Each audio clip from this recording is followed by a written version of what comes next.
भगवान महाविष्णूंच्या कूर्म अवताराची ही कथा खूप कमी जणांना माहिती आहे। समुद्र मंथन सुरू झालं होतं। देव आणि दैत्य दोघेही एकत्र आले होते अमृतासाठी। वासुकी नागाला दोरखुंड करून मंदराचल पर्वताला मंथनासाठी वापरलं गेलं होतं। समुद्र मंथन सुरू असताना आधाररहित मंदराचल पर्वत पाण्यामध्ये खाली जाऊ लागला आणि त्यामुळे मंथन थांबू लागलं। तेव्हा भगवान महाविष्णूंनी घेतला कूर्म अवतार।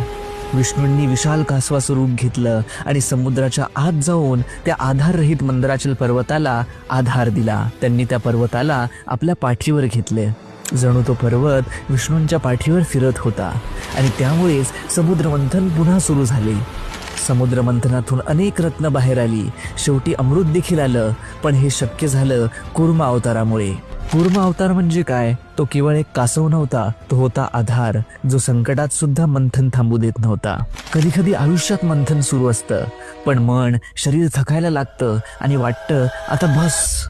तेव्हा कुठेतरी एक दिव्य आधार आपल्या पाठीशी असतो, तो म्हणजे विष्णूंचा कूर्म अवतार।